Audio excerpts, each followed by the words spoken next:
Betty good? Yep, Samsung said you're good. Mason County Joint Planning Commission is now in session. Roll call, please. John Hutchings. Here. John Bess. Here. Leslie Myers. David Reed. Here. Kirby Rosser. Yes, sir. Lindsey Phillips. Rick Lawrence. Here. Jared Woods. Here. George Larger. I'm here. Michael Clark. Here. Next on the agenda is approval of the minutes from April 3rd. Is there any additions, deletions, or corrections need to be made? Yes, page 6 in the packet. First full paragraph refers to People's Bank, and that's People's Bank of Ohio instead of Kentucky. And then on page 8, in the paragraph about the Mason County Conservation District, third sentence from the end of that paragraph, so Mr. Larger said the previous communicated. I think that should be communication.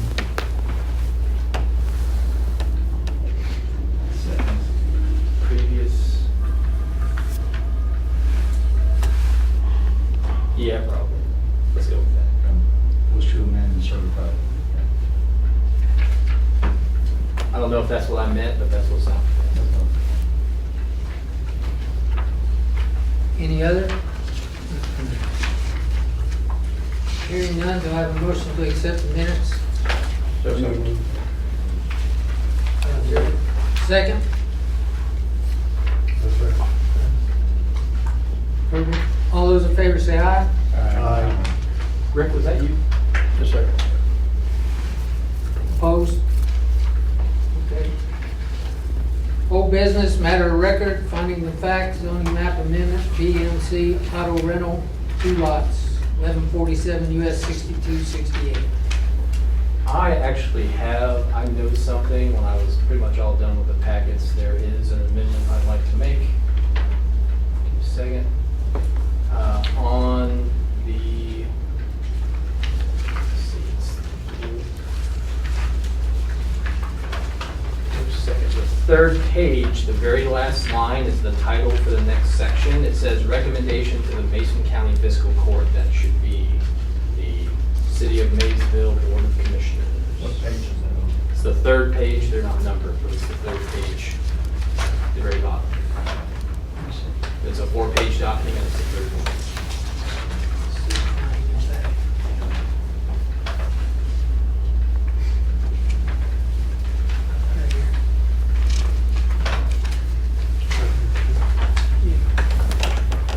Okay, is there any other corrections? Do I have a motion to accept finding of fact with the amended suggestion? So moved.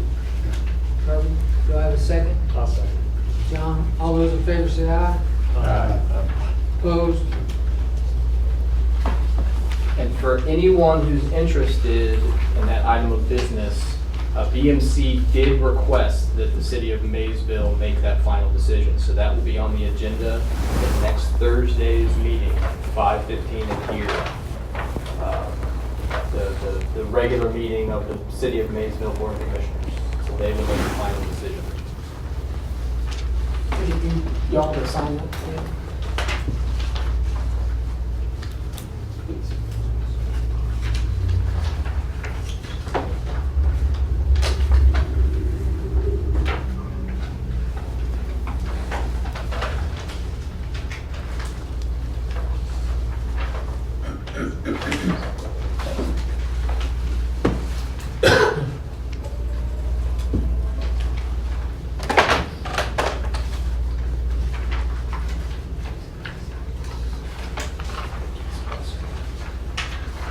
All right, next time. New business, public hearing, zoning map amendment application, Chad Ziegler, 1 lot, 2349 US 68. Okay, we need a motion to enter a public hearing. So moved. Rick, do I have a second? Second. John, all those in favor say aye. Aye. We're in public hearing. Okay, everyone, thank you for attending the one public hearing we're having tonight. As stated, it's for a zoning map amendment application from Chad Ziegler for one lot located at 2349 US 68. At this time, I would like to offer into evidence that the public hearing was noticed pursuant to state law.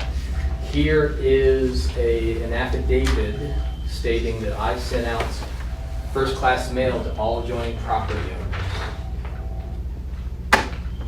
Here is an image of the sign I erected on the property.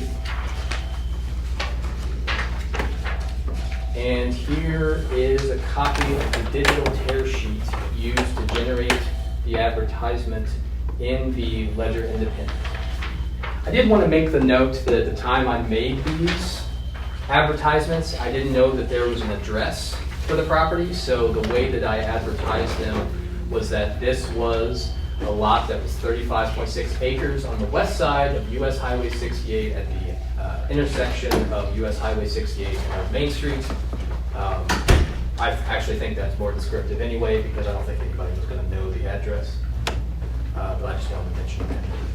So all members of the public will be given the opportunity to speak on this matter. We require that you state your name and your address for the record. Are there any members of the public who wish to speak on this matter present, aside from the applicant? I do. Okay. So, My name is. no, not yet. Oh, okay. But Mr. Ziegler and sir, will you stand up and raise your right hand, please? I'll swear you. Do you swear or otherwise affirm to tell the truth? Please say I do. Yes. Excellent. So at this time, I'd like to invite the applicant to speak.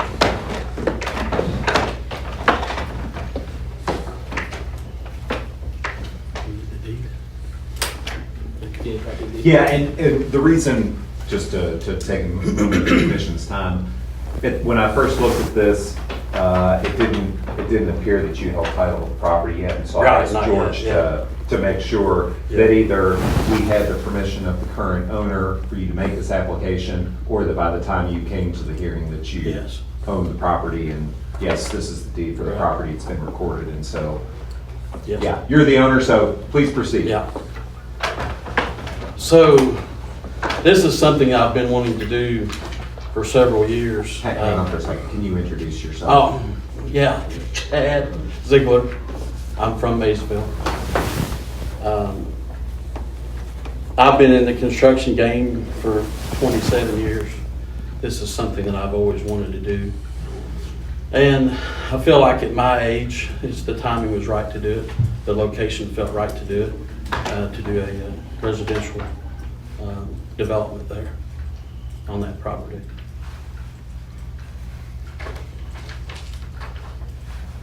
I can expound if you want. Excuse me, you can either say more or you can wait for questions. Sorry. I'm going to question. How many residential units would you plan to put on it? Well, it's basically 35 acres. So I'm probably going to do anywhere between a half acre and acre lot. So 30, 35, 40 houses, something like that. It would really depend on how much room is Yeah. taken up, how much acreage is taken up by, public streets and. Yeah, it'll be, I have, this is just the beginning preliminary stages of it. So I've got a few sketches and things like that at this point. No, Well, if you all don't have any questions, we can have this gentleman here speak. That's all right. So these are like standalone houses or? Standalone, single residential, nothing less than 1,500 square feet. Okay. Okay, so no trailers? No, nothing like that. I'm not going to let anybody third party come in and buy lots and build houses. I'm actually the builder. So they buy a lot. Yeah. I want it to be affordable, but not out of sight. I feel like Maysville is ready for something else, a new development. The housing situation here, I feel like, is prime for that. Like I say, young people aren't staying. they're going elsewhere. I think we need young people to stay, stay here, get a job, and be able to afford a new home, being in that location that it is, you're 5 minutes from everywhere. I think it will appeal to young people and old people. 5 minutes from the hospital, 5 minutes from Walmart, 5 minutes from school systems, anywhere you need to be. Chad Kirby Ross, that's considering the city limits, is that correct? Yes, it's still in the city limits, yes. Does the city require you to have sewer, city sewer? Well, that is a step that I still need to take, whether I can tie into city sewage or do a system there on its own, whether it be a grinder pump station or something like that, but I'm hoping I can tie into city sewage there. It's basically right next door. So, Right next door. yeah, I mean, we tuck in just behind the 17th hole of Laurel Oaks, and it right directly across from the rec park in Washington area. So basically, I don't know until I go as far as that goes. I wish that I don't want to do septics if I don't have to. I'm hoping I can tie into city sewage there. So that'll be the next steps I need to find out. Just curious, who pulls the trigger on that? Who decides on whether or not you could do? Is Division of Water or the Health Department? Who does? Brick Combets would be the phone call I need to make. Before you even present Yes. this plat? Yeah. Well, he would sign, this would be the subject of a major subdivision plat, and he would be involved, his signature would be on that. Now, I don't think the city, in city limits, absolutely requires sewer. I think you can do septic if it would be difficult to get sewer. Or can you do it on half-acre lots? They did it in Perry Place. But I think that was grandfathered in before the 5-acre rule came in. Well, the hard and fast rule for septic is an acre, but that would be a question for if you can do it on half-acre lots for grid.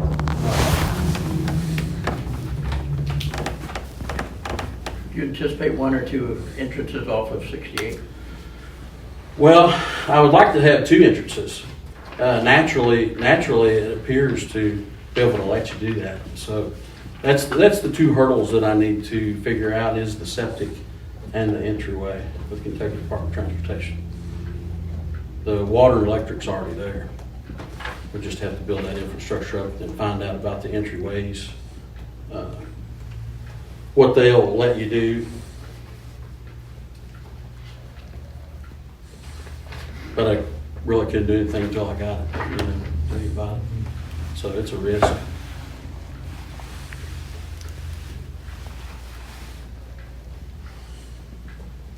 Are you gonna build spec homes and let people? I actually have about 4 people that are already interested, and I probably will build a couple of specs to get started.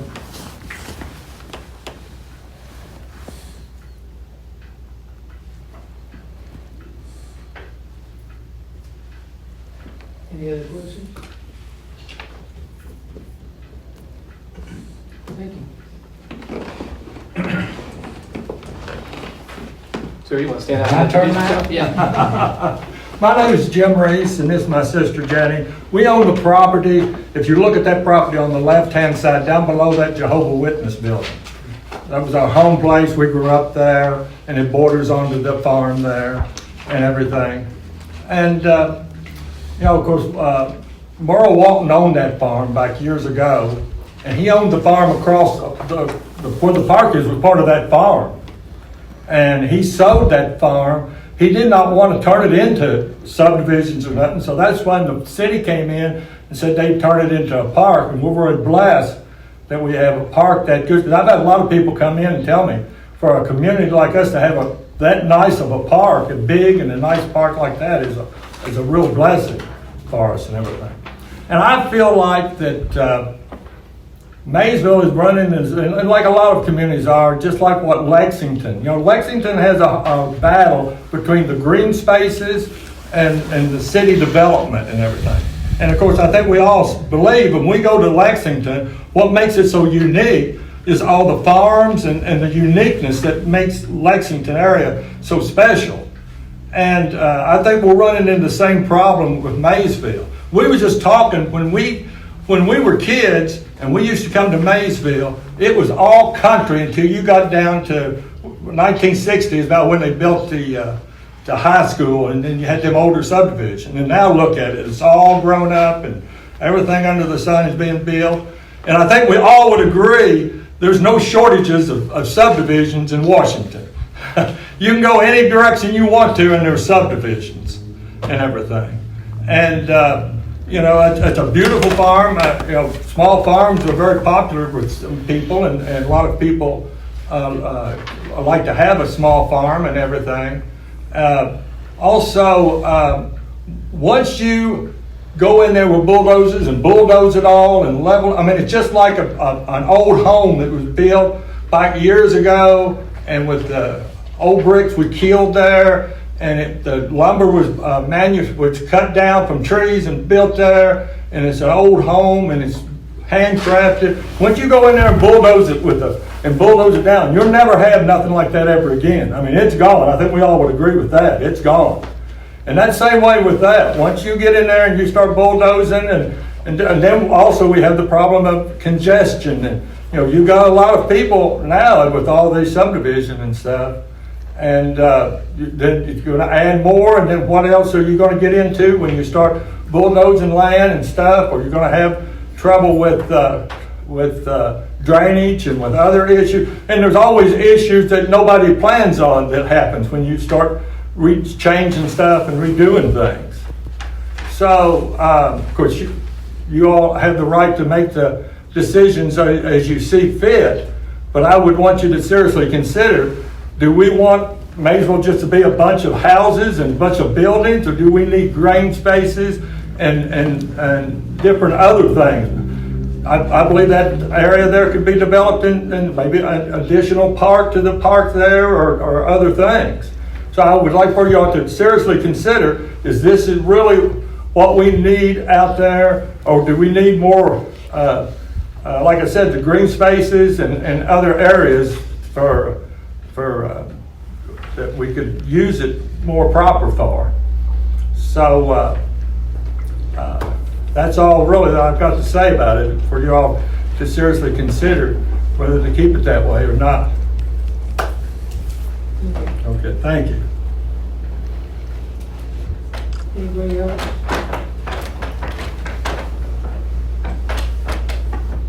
Anybody got any questions for Chad or the other gentleman? Hearing none, do I have a motion to go back in? Give me 1 second. Do you think it's more appropriate that I discuss my staff report before the public hearing is over or after?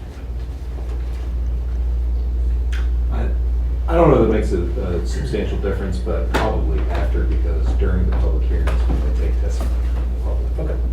I'm sorry. Okay. Do I have a motion to go out of the public hearing back into the regular meeting? John, do I have a second? I'll second. John, all those in favor say aye. Aye. Okay, we're back in the regular meeting. Opposed?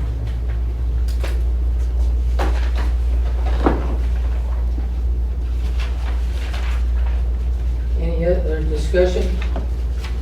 Do you all want me to Yes. discuss my staff report? Yes. So, as I do at every meeting where we have a proposed rezoning, I like to remind you all that the question in front of the planning commission is whether or not it's appropriate to rezone the property or properties to the requested zoning from what is zoned now. A lot of the details you all asked earlier, those are ministerial things that if they check the boxes, that's how the major subdivision process works. But really what you're trying the decision you're trying to make is whether or not it's appropriate to rezone it. And we do have that 3-prong test from KRS 100.213. And the zoning map that I include does talk about how this is agricultural / open space, but in concert with our zoning code, it's zoned A1 agricultural transition. So that land is designated to be rezoned at some point from green open space agriculture to more urban type land uses such as residential, commercial, or industrial. And because of that, I think it at least meets the fact that it's consistent with the comprehensive plan. I think that even if it wasn't, I think that it could be argued that residential is the highest and best use, or possibly the most appropriate zoning classification R1 is, rather than what it is now, since A1 is essentially just the placeholder. I think you could argue that commercial or industrial would be possibly appropriate here, since there is a major intersection nearby, but the fact that that's really a residential hub. Old Washington is, and almost without exception, it's all residential zoning classifications and or residential uses. There's actually commercial across US 68, but most of that is actually residences. George, would you say that a switch from A1 to R1 is probably the smallest leap? I would. I don't think that commercial or especially industrial would be as friendly to the surrounding area and land uses as residential would be, since it's almost without exception residential uses and zoning classifications around there. My conclusion is that it does seem clear that the proposed rezoning is consistent with one or more elements of KRS 100.213, and that by the definition of the A1 agricultural transition zoning classification, the nature of the proposed rezoning, and the context of the property's location, there is very little reason, if any, as to why it should not be approved. You could argue that maybe it should be commercial or industrial instead, but that major intersection is actually an intersection with itself. It's what it used to be and what it is now. So it's not really a 62, 68 AA intersection, that where you would find a major commercial or industrial hub. And the fact that there is residential south of it, residential north of it, and around it, I think it's appropriate that it's residential. I can appreciate wanting to preserve open space, but as stated during the public hearing, there is a major park right across the street. I guess I don't see the wisdom in having one on either side of the highway. We already are preserving open space with that a park that's large and atypical for a community our size. I think sitting through the comprehensive plan process, housing was one of the biggest issues that came up, affordable housing. And I think that wouldn't be a good place for any industrial or business zoning, in my opinion. If it's going to be rezoned, I think housing would be the way to go. And if Mr. Ziegler so inclined, he could include green space within that subdivision and make it a nice place to be. So I think it fits perfectly with the comprehensive plan myself. And I mentioned that housing is a problem everywhere, and I can even support the fact because it's just a well-known fact. Everybody knows that housing is very expensive and in short supply pretty much everywhere. Having participated in all 14 public meetings and facilitated many of them, this was about the #1 issue facing the community. And it was expressed at all the meetings. They were held in the city, they were held out in Orangeburg, in different places. But it was a consistent concern that people had, that people were leaving the community because there isn't housing, there's minimal amount of housing, affordable housing around. So I think it's consistent with comprehensive plan and what input we've gotten from the community. I keep hearing the term affordable. What's the definition of affordable for Mason County? I don't know what, I didn't ask, but in my business or our business, what kind of housing said things are expensive now, but what kind of jobs we got around here to support a $20,000 home? Well, I think in this context, affordability is in reference to the lack of supply making the cost of housing. I think our discussion is talking about putting more housing on the market, which means it'll, in theory, lower the cost of housing. That whole supply and demand concept. But you gotta have a reason to be here, to want to live here, to cause that demand. 'Cause, out on Jersey Ridge, we've got a subdivision that's not even complete yet. We just approved another subdivision on Maple Leaf. So we have, just a comprehensive plan in mind. I do see where there are places where we could have more housing, but we don't yet, or we just haven't in years. That one on Jersey Ridge, that's because that 4 or 5 houses in it, and it's got a huge amount of space for more houses. Nothing's been built there yet. So there's also that concern as well. So you're like looking at, 1,500 square foot houses. I mean, that's 175,000 plus. So I see where Mr. Ross is coming from. That's something I'm struggling with. It's, that's not affordable. And no, I know you're not trying to build affordable housing, but I'm just not working at that. It's just supply and demand. I still don't know if having more houses is going to fix that affordability issue. No, and it very well might not. It seems like sometimes the law of supply and demand doesn't really. But maybe it will. I'm not an economist at all, so. Neither am I, but it doesn't seem like to me you have to have the jobs to support an industry like that. And again, that's probably not our concern, that's the risk that you're willing to take. That's right. To, That's a calculated risk for me. I've been building, I built my first spec house 23 years ago, out in Warrensburg, and I built 3 of them out there. And to speak to the country, I'm a farmer. Mr. Woods knows me, knows my family. I grew up on a tobacco and dairy farm all my life. I was milking cows when I was 10 years old. But when I talk to people that come to me to want to build, they want to stay here, and yeah, there are a few subdivisions, but they're all full. Every one of them's full. Well, there's vacancies Yeah. out there out at Ford's Yeah. place. There's places Yeah. out there. So I think we all collectively, as a city and as a county. Let me ask you this. Yeah. I would ask all of you this.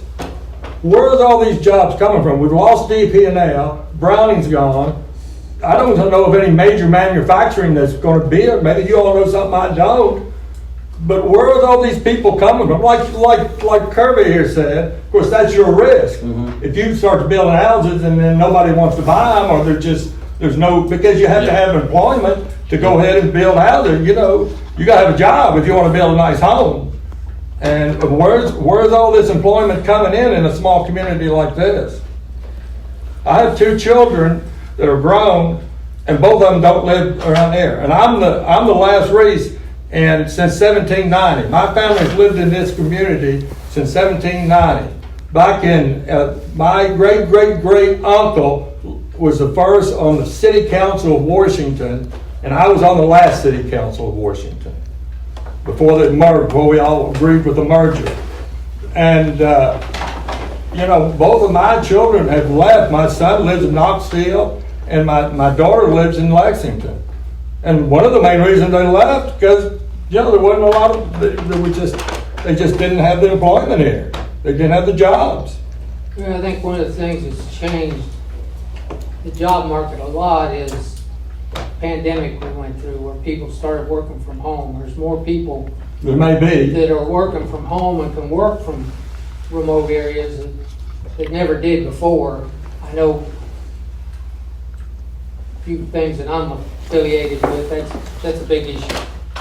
Trying to get them back in the office, and they don't like that. They like that freedom of working at home. So Keep in mind too, right now, he's seeking to get the entire acreage rezoned to R1. Right. You know, he might develop a phase or two of single-family dwellings, and then the next phase, he might come back and get rezoned to like what Melanie Denham's doing, get TH1 and have duplexes. Yeah.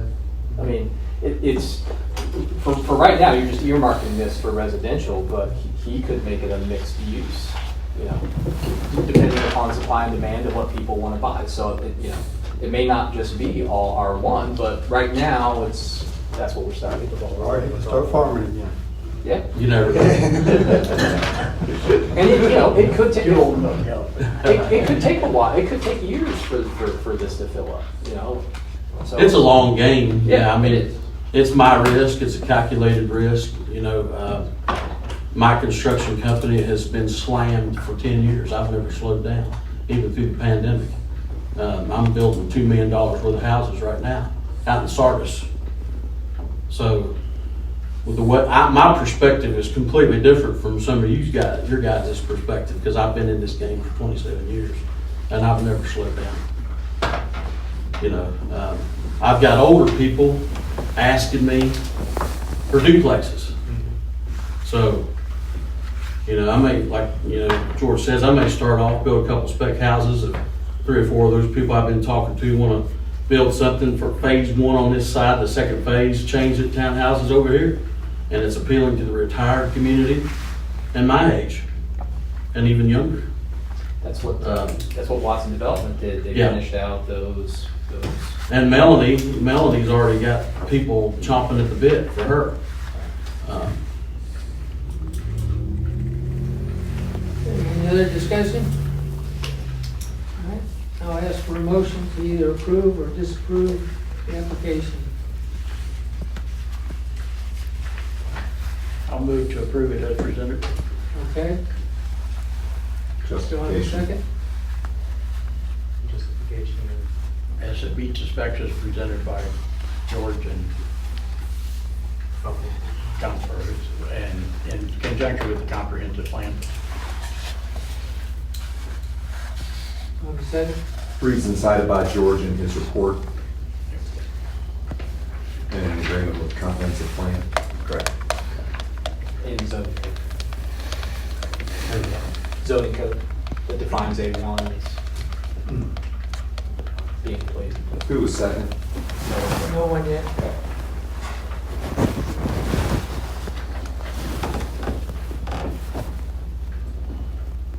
I'll second it. Okay.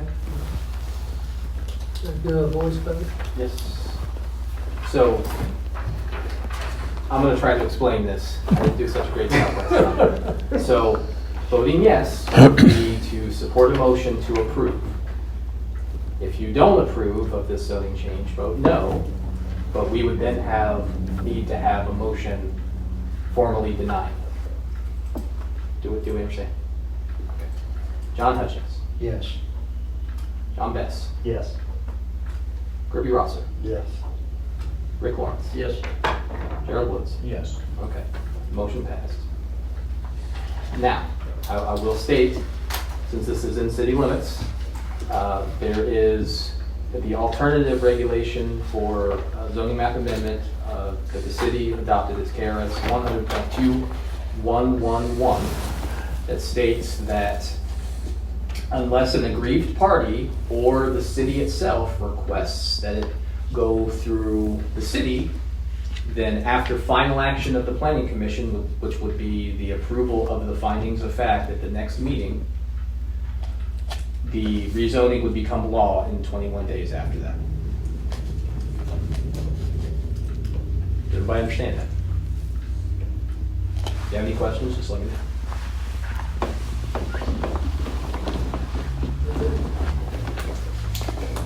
Next on the agenda is medical cannabis zoning text amendment. Okay. Discussion. So you all have a fairly simple proposal in your packets for medical cannabis businesses as defined by the state. There are, this is going along with what the state has passed. There are 5 subcategories of medical cannabis businesses. Technically, it's for cultivator is someone who grows it and harvests it. A processor processes it into something useful to sell. A producer is if you both cultivate and process it. So it's not really its own thing. It's just if you do the first two, then that's what you are as a producer. Safety compliance facility, that's testing it to make sure it meets whatever regulations, safety, all that stuff. And the dispensary is where it's sold. I don't have any formal definitions proposed yet, and I may not because they really don't have any good definitions officially that I've found. The definitions in the statute basically say producer is someone who's licensed as a producer under KRS, yada, yada, yada. So George is right, the state hasn't given us anything really to work with at this point. The city manager told me to go see if there might be some definitions in, I guess, KER, that I haven't found any yet. I might come up with some based on a Zoom call that I was on, just that kind of formalizes what they are. I mean, I think the state's expecting them to be fairly self-explanatory, so that might just be a formality. But generally speaking, dispensaries are permitted or conditional where pharmacies are permitted. They're obviously not permitted in residential or industrial zones or ag zones, aside from A1. And then all the other ones, aside from safety compliance facilities, they're generally conditional use in commercial zones, but permitted in industrial zones, with the exception of cultivator. I question whether or not to make the growing and harvesting of medical cannabis, how to do it on ag land, because in order to grow this stuff and harvest it, it has to be in an enclosed, lockable facility. So it won't be growing in the ground. It'll be in like a greenhouse or something, because even if you have a facility that is enclosed but doesn't have a floor, that's not closed, because people can just dig under the wall. So it has to be lockable, and you have to be able to keep it from outside. So really, in order to grow it on ag land, you're going to have to ruin the farmlands by building a building where you can't really grow it in the ground. But, I asked the judge executive, and he said yes, suppose that it's permitted on ag land because you're growing something, why not? I also said you could cultivate it and test it as a conditional use in the downtown districts, and permitted to sell it there since pharmacies are permitted there. In the rural community, which would be like downtown Maysville, Orangeburg, Rectorville, it's a conditional use to grow it and harvest it, conditional use to test it, and permitted to sell. But it's, if you guys have questions about what a conditional use is, because this body doesn't really deal with conditional uses, basically that would subject it to extra scrutiny from the public, because it would be required to seek a conditional use permit through one of the boards of adjustment, whichever one is the appropriate board of adjustment. So that's, we'd have to advertise it at a public hearing like the rezoning tonight, and so the public will get to have a say in whether or not. Are they going to have I know that lady the other night was talking about being so far from the school. Yes. You got Walgreens out there that is a pharmacy. Right. So, but yet you're within. Yeah, Is there going to be some kind of condition that says you can do it in this zone, but if you're within? I would think that would be something where state law would supersede local planning and zoning. Right. So we can say, as a local planning and zoning body, that Walgreens is a permitted place, that a place such as Walgreens is a permitted place where this can happen. But if state law says you can't sell it within such and such distance of a school, that's gonna have precedence over our local planning and zoning.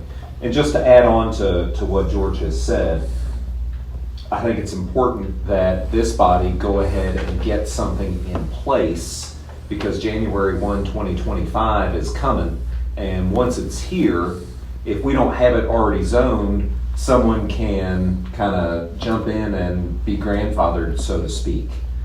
And this is not the proper body to say, we don't want medical marijuana in Mason County. That's for our local legislative bodies. It's this body's task to zone it. And I took a quick look at the statute, and a local government may enact ordinances not in conflict with this chapter, regulating the time, place, and manner of cannabis business operations, aka zoning. Except that a local government shall not enact ordinances that impose an undue burden or make cannabis business operations unreasonable or impractical. That means that we can't zone it out of business, okay? But a local government may prohibit all cannabis business operations within its territory through the passage of an ordinance. That's not us. That's the fiscal court, that's the Board of Commissioners. So it's this body's job to to adopt reasonable zoning regulations for medical cannabis. If our local legislative bodies determine they don't want it here, that's their call, not this group's call. So that's not your all's burden to lift or bear. And actually, I wanted to add, I'm glad you brought that up. The timeline has been moved up because of recent legislation. You can start applying either in July or August. I'm not sure exactly the date. So what I was actually going to mention to you all, in order to give the local legislative bodies time to pass this with 2 readings, what I propose, if you all are comfortable with this, is passing a motion to have a public hearing at the next meeting. Then I would like to have a special meeting maybe 2 weeks later to approve the findings of fact so we can get them to the 2 legislative bodies. And the reason for that is, let's say I can't remember what it is because I think they've passed it since I really started taking a look at this. Let's say that the limit is August 1st, 2024 instead of January 1st. Doesn't matter if the local legislative bodies are going to say no, but they haven't yet. If you apply to operate a medical cannabis business, they can't shut you down. You are grandfathered if you started the process of applying for a license.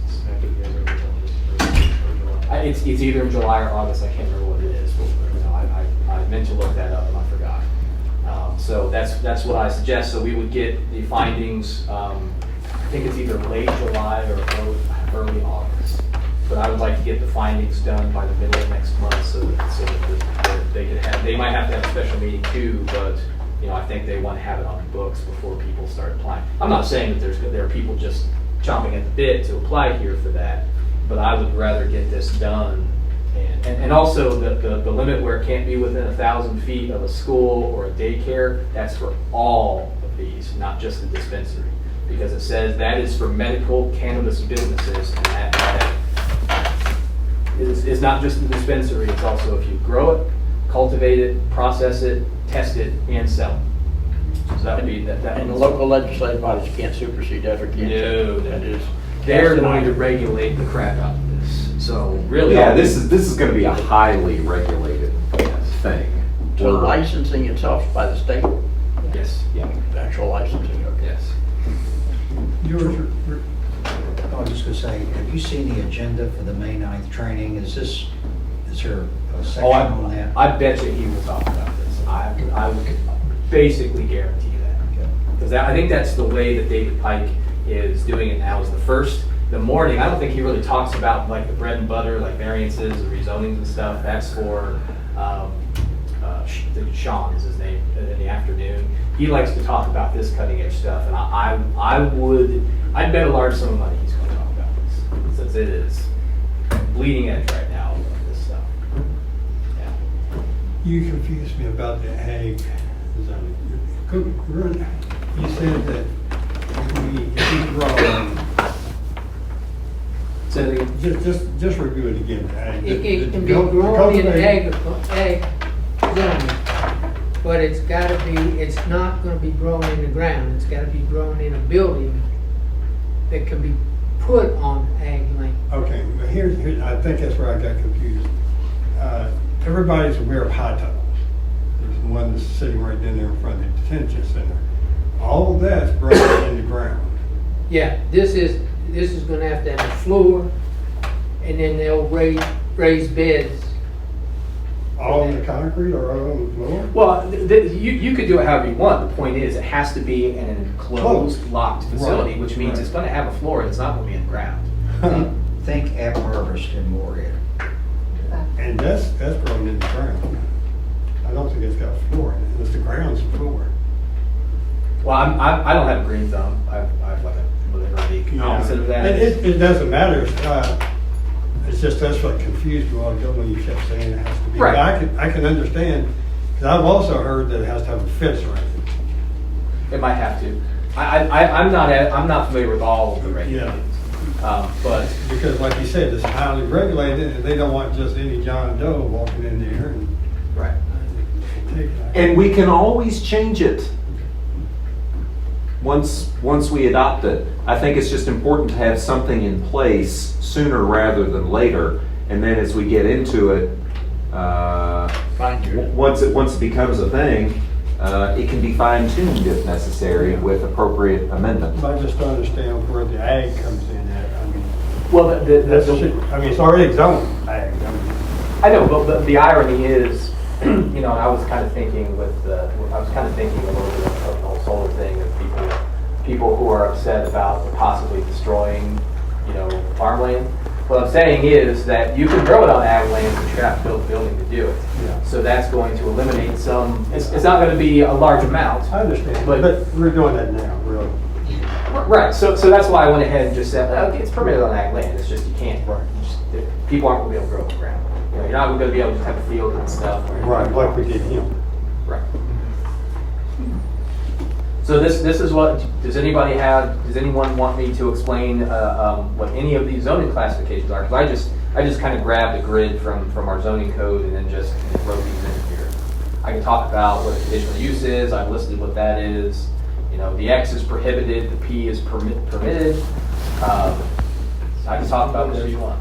And the C's conditional. C is conditional, yes. And conditional use means that it's basically if P is yes and X is no, C is maybe, and the boards of adjustment get to decide the conditions of whether or not maybe can fit into where you're proposing to put it. If you could clarify, Okay. the processor and the safety compliance facility, would that have to remain in A1? Or could it be in a business park where PPI is or something? You grow it one place, you transport it, and it's processed and stuff in another location, or does all of that have to be in A1? No, I don't think so. No, I think you know, the only one where you do everything at the same place would be the producer, where you both cultivate it and you process it. But if you're talking about if a cultivator would probably have to transport it to a safety compliance facility. And in A1, I made those a conditional use. So, you know, it's kind of ironic that we had a rezoning from A1 to something else. If you look at the zoning code, there isn't as much as you think that's permitted or conditional in A1, because the point of A1 is that you're supposed to rezone it first to something else before you go to do something with it. So I did put conditional there for A1 for all of these, just because, you know, imagine putting these down right in the middle of A1, and now guess what? No schools and the school could come in, and I'm sure, you know, it would be grandfathered, but then no daycare place, you know, it would eliminate what could be around it depending upon what you know, so, you know, if you've got a nice lot of land like we dealt with tonight where it's most appropriate R1, would you want something like this or commercial land just plopping down in front of it before it's rezoned to something else? You see what I mean? Do we know, does Kentucky have any processors? Do we know of? That I don't know. So bottom line, basically, you just want a motion to hold a public hearing in the next meeting. Yes. I'll make that motion. Before we go any further, and I'm looking mostly at you, Mr. Chairman, I think that it's important that at this public hearing that the public understands that we're not debating policy. We're not taking testimony about whether or not medicinal marijuana is a good idea. Our legislature has already decided that. Yeah. We're taking testimony and having a hearing about how it's going to be zoned in Mason County. And If they don't like medicinal marijuana and they don't think it should be in Mason County, they should talk to their city commissioner or their fiscal court commissioner. It could very well be that we get all this together and present it, and then the city and the county say, we're not. I don't know if that'll happen, probably won't happen. I mean, I probably should guess, but. Would the city and the county be required to hold a public hearing as part of their process as well? There's a statutory process where if they want to, there are a couple of different options they have, and I haven't delved into it too deeply because that's not my bailiwick. But they've got a couple of options about what they would do if they want to ban it. I don't look forward to having it. And this is interesting too, is this is one of the few instances that ever happened in Kentucky. If the local municipalities went one way and there was a group wanting to go the other way, then they could actually put a referendum on, I guess, on the next ballot to reverse the municipalities. Yeah, I think that there can be they can be put to a vote. Right, which is fairly, there aren't too many subjects in Kentucky where you can put something on a referendum. But anyway, we just need to do our job, do the best we can, and hear the public and have the best proposal.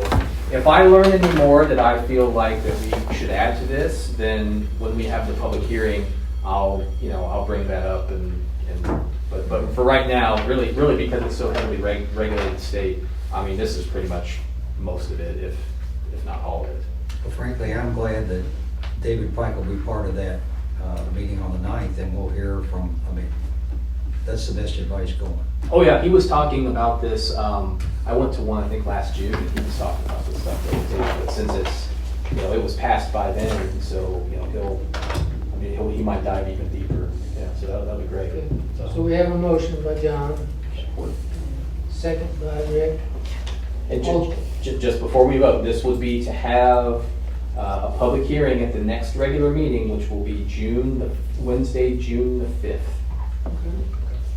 Question, does that give the city and county sufficient time to act upon what we recommend? I think if we do a special meeting after that and approve the findings of fact, and they could have it, I think they would probably need a special meeting, but I think it would be in their best interest to do that. Okay. We need to follow the process that the state outlines for some things. Great.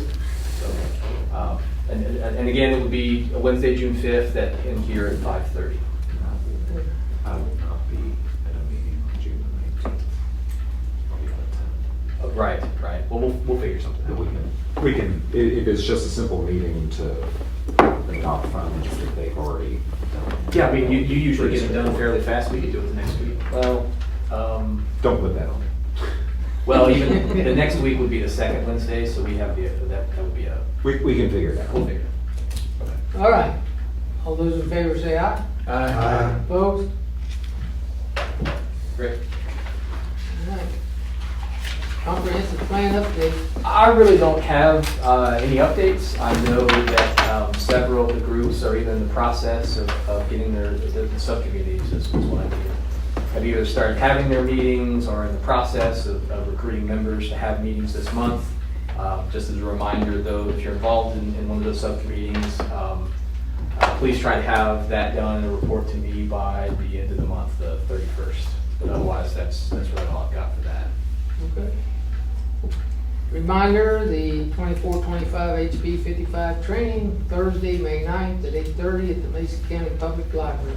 And I will be sending you all another email bugging you, reminding you that we have that next week. And then I'm sure I will send you another email probably the Wednesday, the day before. Make it a phone call. Yeah. Does it start at 8:30?